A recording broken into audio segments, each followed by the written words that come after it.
on the program, I will be spitting hot fire like one of Dany's dragons on Game of Thrones, incinerating entire lines of enemy troops. But before we do any of that, first I want to say thank you to our sponsors over at Boll & Branch. So as you know, because I've said it 1,000 times at this point, I suck at sleeping. I'm really bad at it. That means that when I get into my bed at night, it must be comfortable. It must be wonderful. It must be the greatest bed that ever was. And that means the sheets have to be really good. So people tend to think about all the other aspects of sleeping, but you never think about your sheets. You just go over to the local department store and you pick up the one that has the highest thread count because you don't know what that means, and then you put it on your bed and it turns out you're sleeping on a plastic tarp. Well, that's why you need to go over to bollandbranch.com. Their sheets are so good that they are all I will buy now for me, for my children. They're incredibly, incredibly comfortable. They breathe. They do not feel heavy on you. They're terrific sheets. Bollandbranch.com. There's a reason that 3 ex-presidents and Bill Clinton's lovers apparently use Boll & Branch sheets. You can check them out over at bollandbranch.com. Bollandbranch.com. And right now, they sell for about half the price of normal expensive retail sheets with the markup. There's no markup with Boll & Branch. You will love them, and you can try them free for, well, you can try them for 30 days and see for yourself. And if you don't like them, then you can return them for a full refund. So essentially, you get to try them for free. Go to bollandbranch.com today, and you'll get $50 off your first set of sheets, plus free shipping when you use that promo code Ben. You buy the sheets, you bring them home, try them for 30 days, see if you like them. I promise you're going to love them. There's no way you're going to want to return them. You're going to want to buy extra sets. It's $50 off, plus free shipping right now at bollandbranch.com, BOLLN branch.com, promo code Ben. Again, use that promo code Ben, get that $50 off your first set of sheets right now. And again, use promo code Ben also so that they know that we sent you and they continue to advertise with the #1 podcast in news and media. Oh, yeah. bollandbranch.com, promo code Ben. By the way, we still are #2 overall on iTunes right now, so please go subscribe if you have not and leave us a review. We appreciate it. That's what helps send our ratings skyrocketing. We are now #2 overall behind Oprah. Come on, guys. We can't lose to Oprah. I mean, I know she's going to give you a car, and you a car, and you a car. We're not going to give you a car, but we will give you the satisfaction of having defeated Oprah if we eventually take over the #1 slot. So go ahead and check that out. Okay, so on to the situation over at Google. So last night, Google decided that they had to fire their employee, the evil, evil employee who suggested in a memo that Google was leftist and closed-minded, which is weird since if you don't want to prove that you're leftist and closed-minded, perhaps you shouldn't fire the guy who says you're leftist and closed-minded. That's kind of a bad move. But they fired him. The Google Revolutionary Brigade has offed that employee. His name is James Damore. This Google CEO, Sundar Pichai, stated that the 10-page memo had, quote, violated the line by advancing harmful gender stereotypes in our workplace. To suggest a group of our colleagues have traits that make them less biologically suited to that work is offensive and not okay. I love when the left uses the phrase not okay, because what they really mean by that is we should take you out at sunrise to the stake and light you on fire. Not okay is their understated way of saying you're a Nazi and we should beat the crap out of you. But here is the problem. Just as with the rest of the media, nobody read the memo. Nobody read the memo. Nothing in the memo says that women as a group are less biologically suited to being in tech. There's nothing in the memo that says that. Okay, so the media obviously didn't read the memo, and so now they are simply attempting to make up what they wish the memo said, because it's easier to make a case that the guy should be fired if you make up what he said. So here are some of the things that it didn't say. So let me start with this. Here's what the memo actually said. Here's what the memo said. It made 3 main contentions. First, it said that Google had a leftist bias which prevented them from hearing other viewpoints. Obviously true, because you just fired the guy who said you had a leftist bias. Second, it said that part, not all, but part of the discrepancy in employment between men and women at Google was attributable not to sexism, but to large-scale group differences between men and women. Again, this makes perfect sense and is obviously true, in the same way that it is true that the wage gap is largely explained in the United States by different choice of jobs, different amount of time that women want to spend in the workplace. That's not to say that an individual woman can't outperform a man. It's not to say that an individual woman can't perform the same job a man can do, depending on the job. It is to say that group differences do make a difference when you're looking at aggregate, when you're looking at the aggregate. And finally, the memo said, Google should actually try to make employment easier for women in general through a series of non-illegal means. In other words, not through hiring quotas and diversity quotas, but through making it more attractive for women to be at Google. Does any of that sound radical to you? If so, you're a moron. And I mean you personally. I don't mean on average. I mean, if you actually think that's a horrible thing that's in this memo, then you are a stupid person. But the media are just lying about what this memo actually said. So first of all, they're lying about people like me who I say that the memo is fine and that Google is ridiculous for having fired the guy. So Newsweek ran a piece today saying the alt-right kicks back against Google. The alt-right, do they even know who I am? I was the #1 target of the alt-right according to the Anti-Defamation League last year. Okay, Newsweek said I was alt-right. What was it, Medium? There's several other publications that suggested that I was alt-right. Okay, I understand the left's desperate attempt to paint everyone on the right as alt-right, but that's just nonsense. But in terms of the memo itself does not say all the things that you're hearing in the media. So today on CNN ran a segment claiming that James Damore's memo stated that women are quote-unquote biologically unfit for tech. There's nothing in the memo that remotely says that. In fact, Damore says the opposite. The media can't comprehend a basic truth, okay? When I say a group on average is different from another group on average, that does not mean that individuals in that group can be outstanding. Okay, and it does not mean that they can't be outstanding. Individuals in the group can be outstanding, right? The fact is, if I say 7-year-olds, as an average, are not as smart as 15-year-olds, that doesn't mean that every 7-year-old is not as smart as a 15-year-old. It means on average, they're dumber than 15-year-olds. There may be a 7-year-old who's a genius and is as smart as some 15-year-olds. That doesn't mean that 7-year-olds and 15-year-olds have the same average level of intelligence. Okay, but the media, because they're morons, collectively, right? I'm saying on average, the media are morons. Not individually, every one of them is a moron, but collectively, they're morons. Okay, when they say that the guy is arguing that women are unfit for tech, what he's actually saying is women on average are different from men, not that this particular woman is different from this particular man. Okay, here's what Damore wrote. He said, I'm not saying, I love how this works. He says, here's what I'm not saying. The media says, you're saying it, and Google says, you're fired. He says, I'm not saying that all men differ from all women in the following ways, or that these differences are just. I'm simply stating that the distribution of preferences and abilities of men and women differ in part due to biological causes, and that these differences may explain why we don't see equal representation of women in tech and leadership. Many of these differences are small, and there's significant overlap between men and women, so you can't say anything about an individual given these population-level distributions. Right. Okay, so, but according to the left, this means that what he's saying is that every woman is worse than every man in tech. Okay, that's clearly not what he is saying. The reason that it is important to look at averages is because when you're looking at statistical averages with regard to wages, when you're aggregating data, you have to look at all of the relevant confounding factors. Okay, you'd be a bad social scientist if you failed to do this. He reiterates this point later in the memo. He says, I'm not saying that we should restrict people to certain gender roles. I'm advocating for quite the opposite. Treat people as individuals, not as just another member of their group. So what he's saying is, Google, you say that we need to hire more women.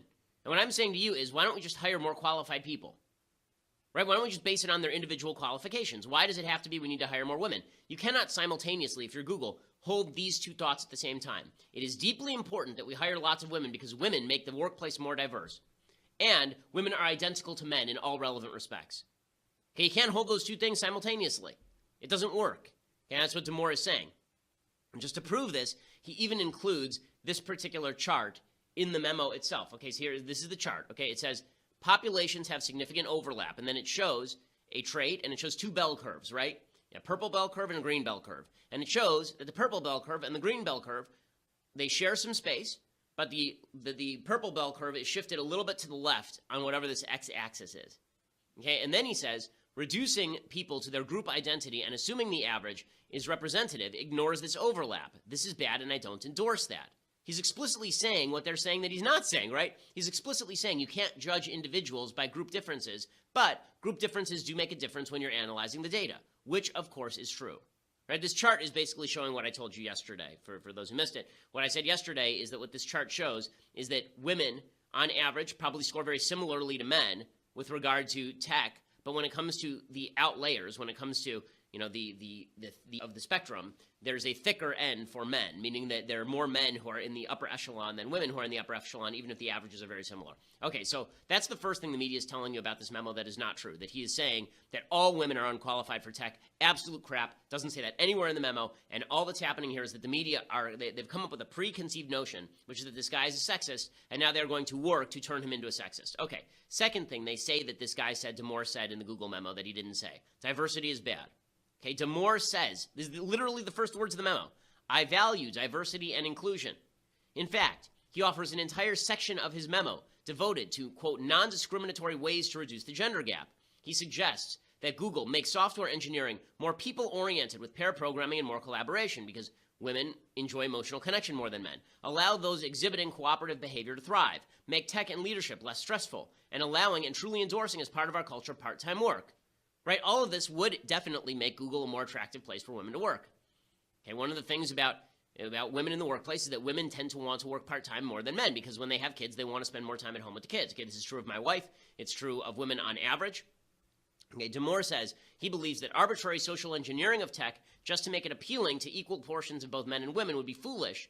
But if there's a goal of helping the company succeed and having more women would help us do that, then we should definitely try and create a culture where this thrives. Does that sound like someone who wants fewer women in the workplace? Or does it sound like someone who just wants to get rid of quotas based on sex? This guy just wants to get rid of quotas based on sex, but he suggests ways that you can make the workplace more attractive to women. Okay, the other thing the media says that this guy says that he doesn't say, okay, and they're lying about it, they say that Damore said that sexism doesn't exist. This is a direct quote from the memo. Quote, "I am not denying that sexism exists." Quote, "I hope it's clear that I'm not saying that diversity is bad, that Google or society is 100% fair, that we shouldn't try to correct for existing biases, or that minorities have the same experience of those in the majority. My larger point is that we have an intolerance for ideas and evidence that don't fit a certain ideology." Okay. Final lie that the media have been telling about this memo, and is being told by people on the left also, is that the memo promotes violence. The memo is in some way making people feel uncomfortable. First of all, as I mentioned yesterday, when we talked about the response of the diversity and inclusion officer at Google, when she says, some truths are uncomfortable, it's funny. This guy's truths make people uncomfortable, but that's bad. We have to fire him. But if you make him uncomfortable, that's fine, and he just has to go along with the program. Here's what he actually writes. He says, quote, "The same compassion for those seen as weak creates political correctness, which constrains discourse and is complacent to the extremely sensitive PC authoritarians that use violence and shaming to advance their cause. While Google hasn't harbored the violent leftist protests that we're seeing at universities, the frequent shaming in TGIF and in our culture has created the same silent, psychologically unsafe environment." So he's making the case against violence. He's saying if you keep attributing motives to people without any sort of rationale, then you're going to want to get violent with them more often. He's basically saying what's happening in college campuses could come to Google. And it has come to Google. Now, there are a bunch of funny things about this particular story that are truly incredible. First of all, he is saying that he probably will file some sort of lawsuit against Google on the basis that they terminated him wrongly. Now, it's an at-will state. California is an at-will state. I believe in at-will employment. I don't think employers should have to hire him. I don't think he has a right to be employed by Google. But what he's saying is that he was actually whistleblowing on illegal activity happening inside Google, discriminatory activity happening inside Google, and they can't fire him for whistleblowing, which is a smart legal angle. Okay, so this is an amazing follow-up story, this amazing follow-on story. Okay, ready for this? I love this so much. So, the entire claim by Google was, how dare you say that women are unsuited for tech? He never said that. How dare you say that women on average are more emotional? That's terrible. You can't say that women on average are more emotional. Direct quote from NPR Today. Quote, "A senior software engineer reportedly has been fired by Google after a memo he wrote criticizing diversity initiatives was leaked and sparked protests on social media. Another software engineer who used to work for Google, Kelly Ellis, says some women who still work at the company stayed home on Monday because the memo made them, quote, uncomfortable going back to work." So, your entire case is that women are no different from men in their emotional state, that women are no different from men on average, and yet, when a memo comes out about the differences between women and men, women stay home for emotional reasons. This entire story was created to make conservatives look good. I mean, it's truly incredible. Like, if you want to prove him right on every score, that women are different from men on average, that Google has a leftist bias and they kill everyone who gets in their way, all you have to do is this story makes it clear that all of this is true. It's just amazing stuff. Okay, before I go any further, and I want to talk about how this sort of mentality is now infusing all of society and dividing us from one another, I first want to say thank you to our sponsors over at the USECA. So, after 2 years, just the other day, an Army vet was finally acquitted of homicide charges after a jury found his use of deadly force to be justified under Colorado's Castle Doctrine. The Castle Doctrine is the law that says if someone invades your house, then you can defend your property and your life. Now, let me tell you the story, because once you hear the story, you'll be surprised this ever went to trial. Sergeant Michael Galvin is a 12-year Army vet, and he shot an intruder in 2015 after the intruder lunged at him. So why did it go to trial? Because left-wingers say that Sergeant Galvin didn't have the right to defend himself because the intruder was in his garage, not his home, so the Castle Doctrine didn't apply. So he's just in his garage. Okay, can you believe that? Now, we already know that we cannot rely on the screwed-up legal system to ever get it right. In this case, it cost Sergeant Galvin a lot of time and money to prove his innocence just for following the law. That's why you need the USCCA. The USCCA believes everyone has the right to protect themselves no matter where they are, which is why they want to give you a chance to win a brand new gun when you activate your USCCA membership before midnight tonight. Visit defendmyfamilynow.com, defendmyfamilynow.com to enter. That's defendmyfamilynow.com. They help you in case you have to shoot somebody or shoot at somebody. They help you through the legal process. They ensure that you're not going to lose your livelihood and lose your life in court.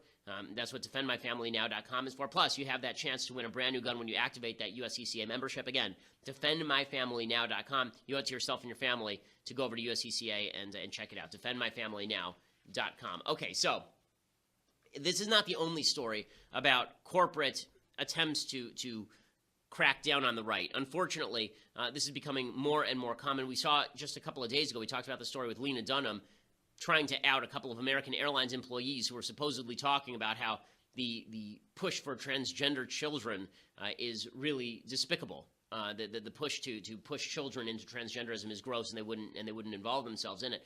And Lena Dunham tweeted it out, and American Airlines tried to crack down on the employees, and then they found out that Lena Dunham is a pathological liar because that's what she is. And it's just another demonstration that for the left, free speech only applies to them. It doesn't apply to anyone else. Again, Google has the right to fire anyone. American Airlines has the right to fire anyone it wants. But if we can't live in a society where we acknowledge that differences of view generally do not mean that you should be fired, then then it's going to be very hard to live in this society. Now, I will say there's an exception, okay? If somebody who's left-wing comes to work at Daily Wire and then they start promulgating left-wing views, I think that that's perfectly within bounds for me to say, you don't represent our company, you got to go. But Google is not about right-left. Google's entire company is based around the idea of information being shared among lots of people. Well, just because they don't like the information that's being shared, that doesn't mean that you can just dump people, especially because we're not even talking about, in this case, a guy actually writing a memo saying women shouldn't be working at Google, right? I mean, there you could at least say, hey, this creates a hostile work environment. There's nothing in the memo that creates a hostile work environment. They just went over their skis and suggested that that's what was happening so that they could fire the guy.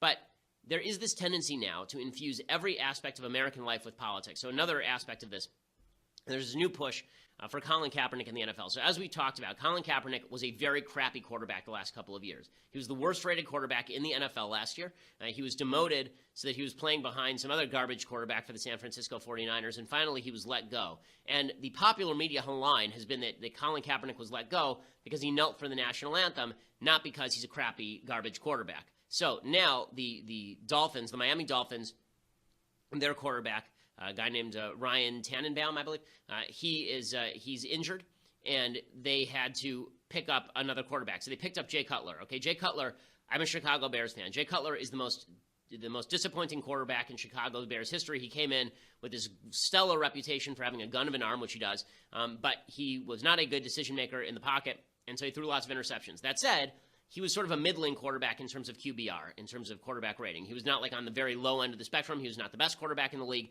but he certainly was not Colin Kaepernick quality bad. The Dolphins picked him up, and naturally, the media are now suggesting that the NFL must force some team to take Colin Kaepernick. Here is Shannon Sharpe over at Fox Sports 1 making this case. Shannon, is this a good move or a bad move by the Dolphins? It's a bad move.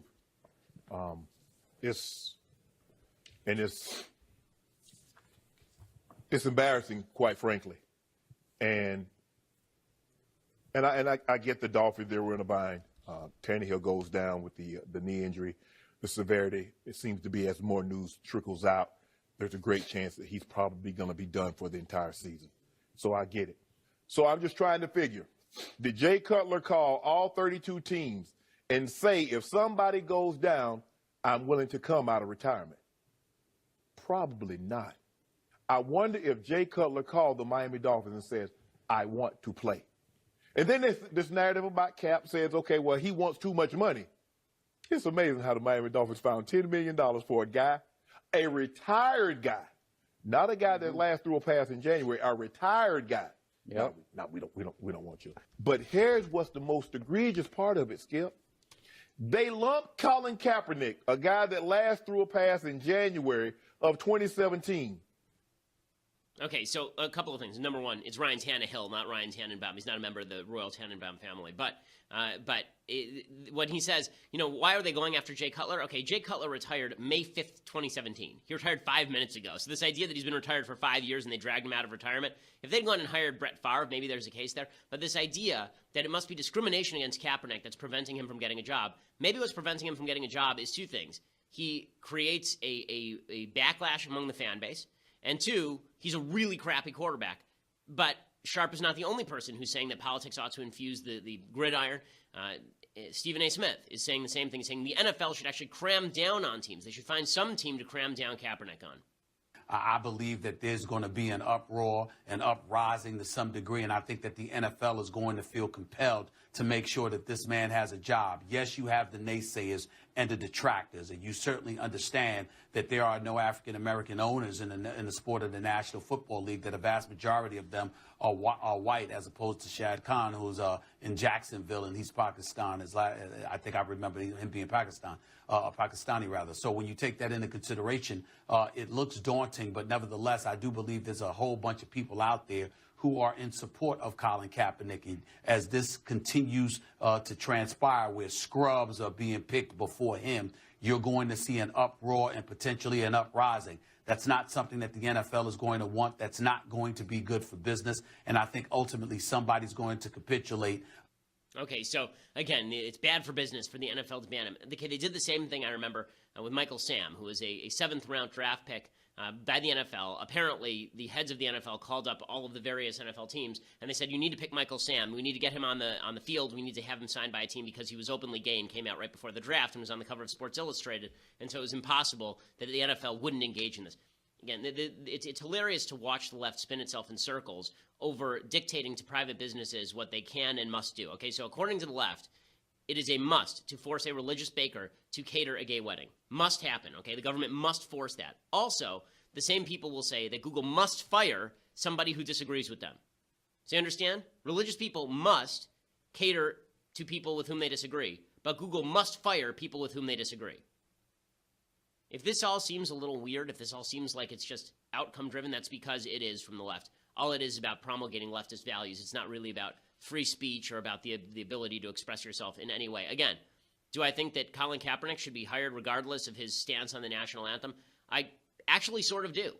But I will say that there is that his business is actually two things, okay? Unlike Google, where the guy who works at Google, his job is to code. That's his entire job. And there's no backlash, that really matters outside the workplace with regard to his personal views on females.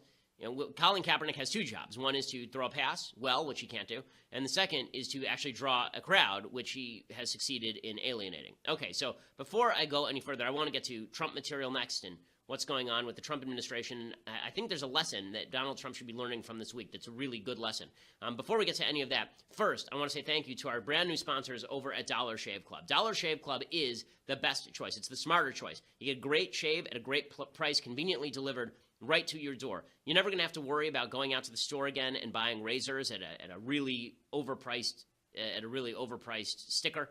It's an awesome life hack. It is a no-brainer.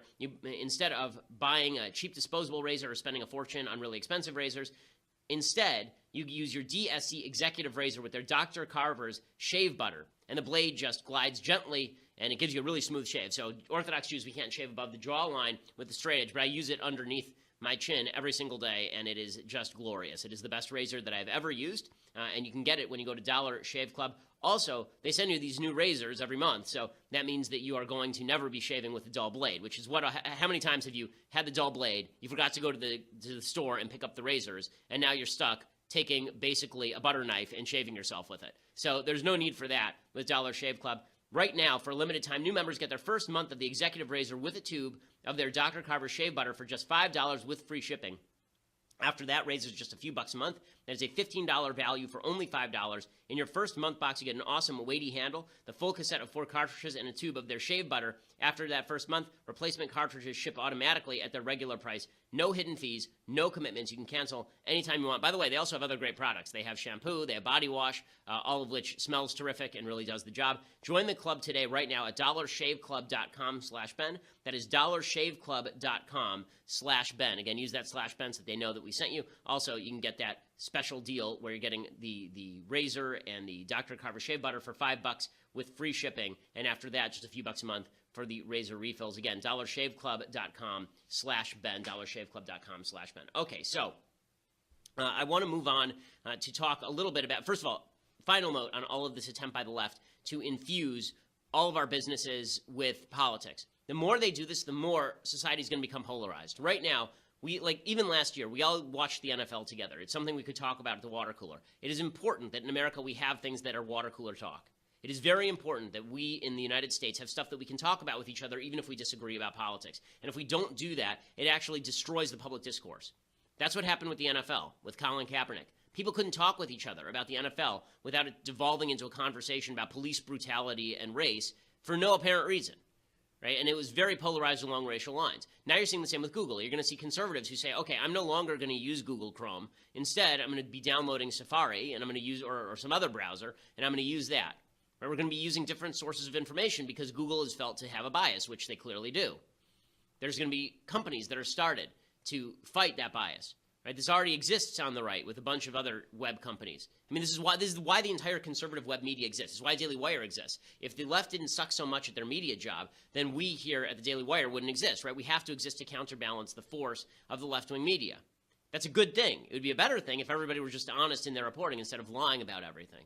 Okay, so in just a second, I want to get to everything Trump-related and a big lesson for President Trump that is coming from this week that I think is a really good lesson for President Trump if he's willing to take it. But for that, you're going to have to go over to dailywire.com. So first of all, if you listen up in just a few minutes, I guess about half an hour now, 45 minutes, you should stick around for Andrew Klavan's show. If you subscribe to dailywire.com at $9.99 a month, you can watch that entire thing live. You can watch our show live. It's not just an audio show. It is a video show, and you can watch it at dailywire.com. Andrew Klavan's show starts live at 10:15 Pacific time. Michael Knowles' show starts live at, I think, 12:30 today Pacific time. So we have a lot of content for you over at Daily Wire. You can be part of the mailbag. You can't be part of the mailbag and get your life's questions answered without being part of the Daily Wire team. So $9.99 a month gets you that, plus the website for free. Make sure, by the way, you check out both Knowles' podcast and Klavan's podcast regardless, even if you don't get the subscription.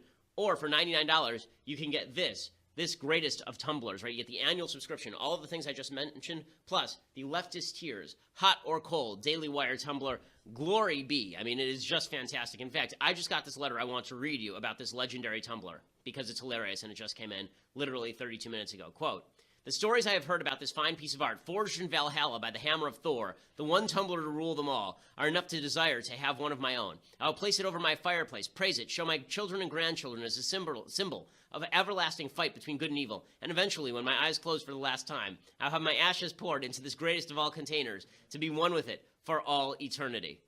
Okay, I just have to thank Michal for that wonderful description of the tumbler. I couldn't have said it better myself. You get that for just $99. That's amazing, right? I mean, for $99, you get everything, plus this tumbler in which you can one day put your ashes. So it's pretty incredible. Check that out over at dailywire.com, or you want to listen later, go over to iTunes or SoundCloud. We are currently, as I say, the #1 news and politics podcast in the United States. We are #2 overall in the United States on iTunes. So make sure that you leave us a review and subscribe. If you do it fast, we can overtake Oprah, people. Let's do this thing. Let's make it happen. Go check it out, dailywire.com, or check us out later at iTunes or SoundCloud. We are the largest conservative podcast in the nation.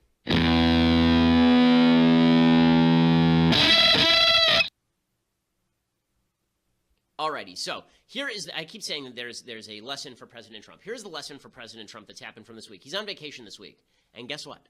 Things are going really well. Like a lot of the news that's coming out from the Trump administration is really good. You know why? Because Trump isn't tweeting stupid crap. Because he's not firing and hiring. He's not grabbing people like Anthony Scaramucci from his American Psycho Coke Den and bringing him ABS-CBN News. We're not getting the chaos every time Trump opens his mouth. Trump is quiet. And guess what? And then you see stories like this appearing in the press because guess what? The media actually has to fill the time. Okay, here's the dirty little secret about media. We need content. Okay, if Trump isn't providing content, we will get content from somewhere else. The content this week for Trump has been quite good.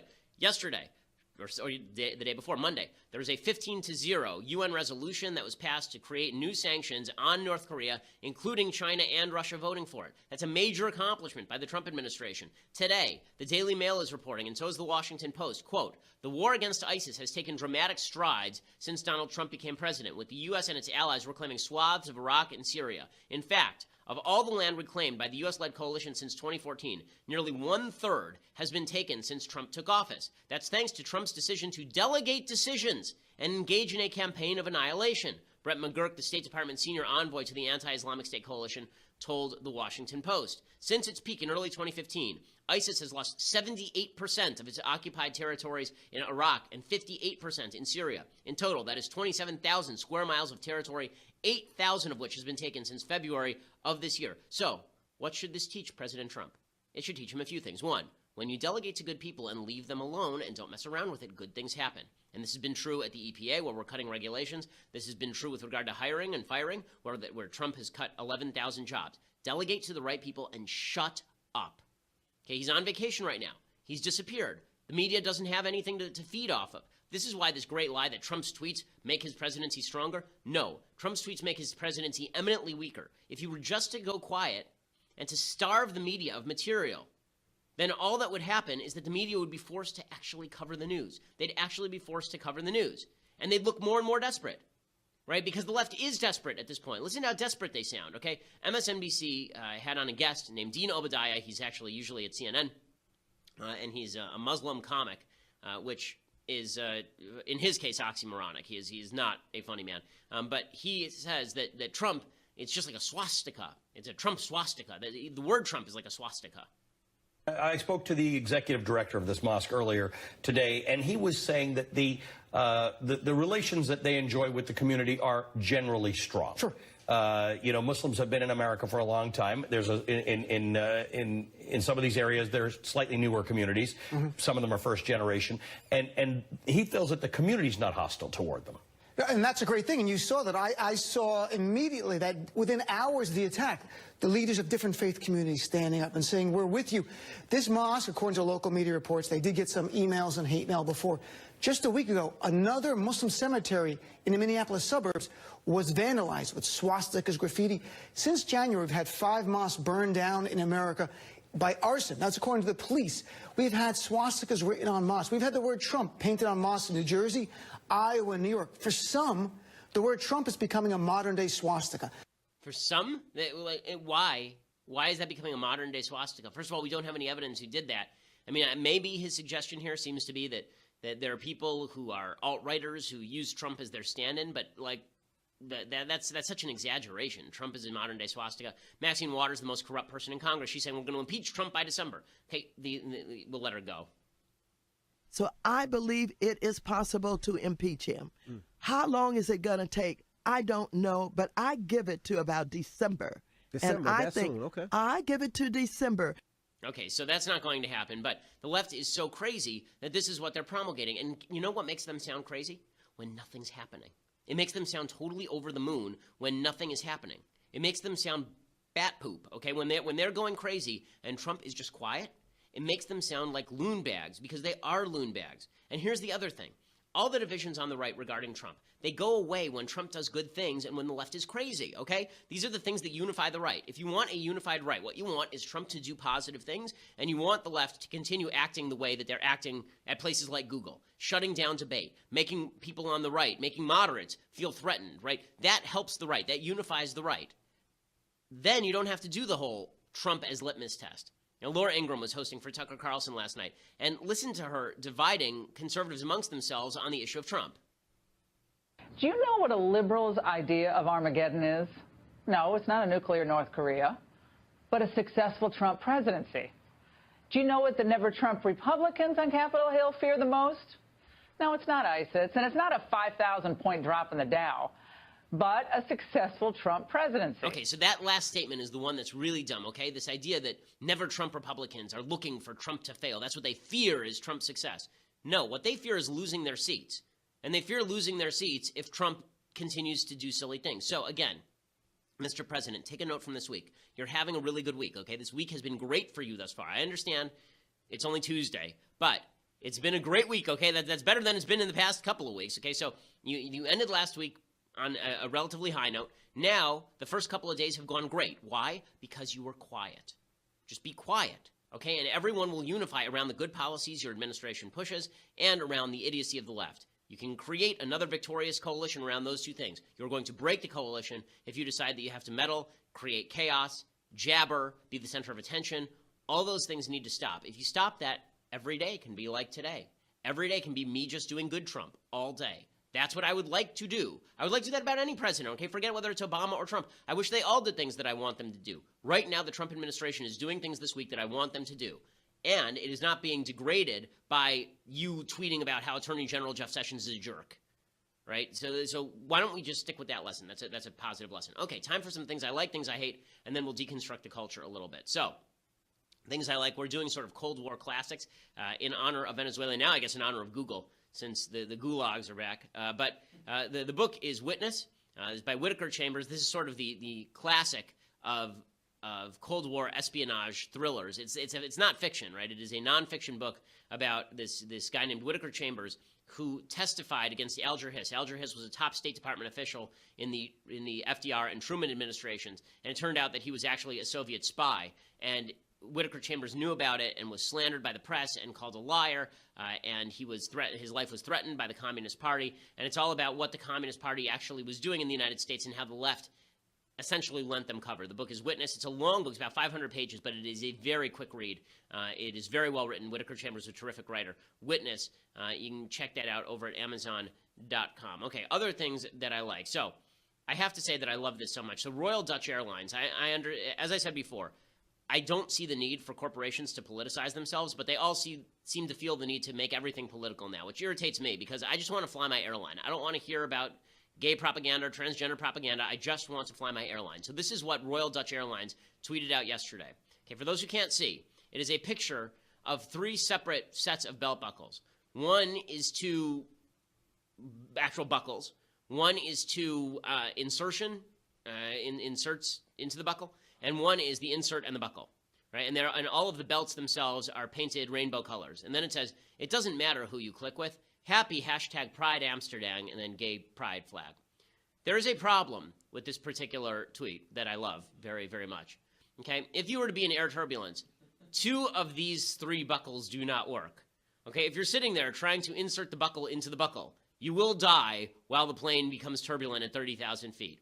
If you're trying to insert the insert into the insert, then everything will go dark for you as your head smashes into the overhead compartment during turbulence. Only one of these 3 things works. So thank you for making the biological case in favor of heterosexuality, Royal Dutch Airlines, in your inane and stupid attempts to demonstrate to the world just how tolerant and diverse you are. Pretty incredible stuff. Speaking of ridiculous gay propaganda that goes wrong, this gay clothing company is now trying to, no joke, trying to restore the swastika to its original symbolism as an element of peace. Good luck with that, gang. So, we can play this video? Yeah, we can play it. So this is a swastika. It's 5,000 years old. It's a symbol of peace. It's a symbol of love, infinity, of life. But one day, Nazism. They took the swastika, rotated it by 45 degrees, and turned it into hatred, and turned it into power. They stigmatized the swastika forever. They won. They limited our freedom. Or maybe not. The swastika is coming back, together with peace, together with love, together with respect, together with freedom, introducing the new swastika. And then it is a rainbow swastika, rotated 45 degrees, looking just like Hitler's swastika. So they didn't even have the brains to make the swastika back to its original angle, right? They just left it 45 degrees in half of their gear. And then it says peace with swastika, love with swastika, zen with swastika. Yes! I love it so much. So I only hope that one day when the gay swastika flies above companies that have fired all of the religious people, that we can understand that peace, love, and zen, we're all with the swastika. The happiest person in the world today is John Nolte, who's been talking about the gay swastika for years with regard to companies destroying religious people's lives who don't decide to participate in same-sex weddings. I love it. KA Designs claims their intention behind using the symbol commonly associated with the Nazi Party was to reclaim the symbol to represent the LGBTQ community. Go for it, gang. Just enjoy yourselves. Love it. Love it. And, of course, everybody is like, wait, what? What are you doing now? Like, say, huh? Like, what? So I assume that their next campaign will be to reclaim crematoriums, because it turns out that crematoriums have been used for thousands of years for actual cremations of, like, people who want to be cremated. So I guess we can just reclaim Sometimes a symbol is so poisoned that you might just want to let it go. The same people, I assume, who are in favor of the swastika, I'd like to see them try to reclaim the Confederate flag next, since apparently we have decided the Confederate flag is the root of all evil in the United States. So, spectacular job. Everybody who's up with the gay propaganda this week, just well done. Royal Dutch Airlines, KA Designs, you've done yeoman's work. Well done. Okay, time for a couple of things that I hate. Okay, so Stephen Colbert last night spent his time going after Eric Bolling. Eric Bolling has been suspended from his show The Specialist on Fox News after allegations of sexual harassment against guests. And here's Stephen Colbert playing high and mighty with Eric Bolling. The Huffington is reporting that co-host of The Specialists and guy whose cologne you can smell through the TV, Eric Bolling, sent co-workers an unsolicited photo of male genitalia via text message. Oh my God, whatever happened to old-fashioned courtship? When a gentleman would telegraph his genitalia. Here is my penis. Stop. Stop sending me your penis. Stop. Seriously, stop. Bolling has been suspended while Fox News investigates, but he denies the charges, sort of. According to his lawyer, Mr. Bolling recalls no such inappropriate communications. He doesn't recall? How do you forget sending someone your bits and piees? Okay, so obviously Colbert and the rest of the left media, oh my God, look at Eric Bolling, it's so terrible. Okay, so I would just like to remind people, and it is, by the way, if he's texting his genitals unsolicited to people, that is sexual harassment and it's disgusting, okay? Now, with that said, Stephen Colbert took over for, does anyone remember? David Letterman, yes, David Letterman, okay? David Letterman told the audience openly on his show that he had sexual relationships with female staffers on his staff, adding that he'd forked over a bogus $2 million check as part of an extortion plot on the matter. Okay, so what happened? He did it for years, and yet no one seemed to mind. Hollywood playing hypocrite when it comes to this kind of stuff. Again, I'm fine with ripping people up and down for sexual harassment. I have no problem with that, but I just find it a little ironic that people in Hollywood are willing to forego ripping their leftist colleagues engaged in sexual harassment. Like, a little consistency would be good. Right? I am not in favor of sexual harassment. If somebody on the right does it, like if Eric Bolling did it, he should not have a job, okay? And if somebody on the left does it, they should not have a job either. But I'm consistent in this. This is Letterman's audience, and so there's a little bit of irony to this whole shtick. Okay, now let's do a little bit of deconstructing the culture. So deconstructing the culture today, ABC News and the Associated Press are pushing very, very hard this new idea that young, tiny children should be able to determine their own gender. Oh, yes. ABC News has a piece today. It says, in some ways, Rainbow Day Camp is very ordinary. Kids arrive with a packed lunch, make friendship bracelets, play basketball, sing songs, and get silly. Whenever there's a story that starts this way, you know that it's going to go off the deep end very shortly. Right? It started off like any normal day until Bob murdered his wife and fed her to the dog. Right? All these stories. It seemed like a relatively normal place until it turned out to be one of Lenin's graveyards. Like it always starts that way. So it starts off, they packed lunch, make friendship bracelets, but it is unique from the moment campers arrive each morning. At check-in each day, campers make a name tag with their pronoun of choice. Some opt for she or he, or a combination of she, he, or they, or no pronoun at all. Some change their pronouns daily to see what feels right. The camp in the San Francisco Bay Area, caters to transgender and gender-fluid children ages 4 to 12. Okay, so once you get to 12, I think that we can start having conversations about, whether you are experiencing gender dysphoria. At the age of 4, if you're a parent sending your 4-year-old to a camp that is reinforcing gender identity disorder or gender dysphoria, whichever term you choose to use, you are doing something deeply wrong. I have a 3.5-year-old. It is insane to suggest that a 4-year-old is capable of deciding his or her sex. That's utterly crazy, and parents who are doing this are doing something deeply sinful something deeply nasty to their own child. It is your job to guide your child. This idea that your child is supposed to lead you into something like sexual identity when they have no clue what sex is, have no idea what their genitals are for, don't have hormones, okay? It's just ridiculous. It's just ridiculous. Because the enrollment has tripled to about 60 young campers. This is demonstrative of the fact, by the way, this is true across the board. It's true in Australia. It's true in Great Britain. Every place where the transgender movement has started to push, what they've seen is an enormous number. The number of kids who are now looking to transition has skyrocketed dramatically. Now, what the left would say is all these people were just waiting to transition, and now society's become more accepting, and you're seeing more of this behavior. Okay, or it is possible that gender confusion can be created by environment or exacerbated by environment. This notion that environment has nothing to do with sexual identity or sexual orientation or sexual behavior is just asinine. It's not true. Okay, there's been no evidence of this whatsoever. According to the left, sexual orientation, sexual behavior, gender, all of those things are hardwired, but sex itself is not hardwired. Sex itself is completely malleable. This is ascientific. It's actually anti-scientific. And to pretend that small children, 4-year-olds, should be going to camps where they are encouraged to revel in gender confusion is purely disgusting. It's purely disgusting, particularly since statistically speaking, 80% of small children who suffer from even gender identity disorder, right, actually suffer from it, grow out of it by the time they hit puberty. So just what a terrible society we're creating, or when we suggest that children ought to be making decisions about their own sex lives, but adults ought to be abdicating on that score. Really, really terrible. The article continues talking about a 6-year-old Gracie Maxwell was dancing in the sunshine as a Miley Cyrus song blasted from outdoor speakers. The freckled, blue-eyed blonde wore her hair in a braid on one side. Gracie's a boy, by the way. Once she could talk, I don't remember a time when she didn't say, "I'm a girl." It said her mother, Molly Maxwell, who still trips over pronouns but tries to stick to she. Then it grew in intensity. "I'm a sister. I'm a daughter. I'm a princess." We would argue with her. She was confused. We were confused. Living in liberal-minded Bay Area made it easier. The Maxwells found a transgender playgroup, sought specialists, and at 4-year-old let Gracie grow her hair, dress as a girl, and eventually change her name. What a joyous occasion. I mean, look at this kid here on the right. This little kid. How old is this kid? Do you think maybe 6, 5? The one on the right with the multicolored hair here. Yeah, it's a decision by the parents to allow this kind of stuff.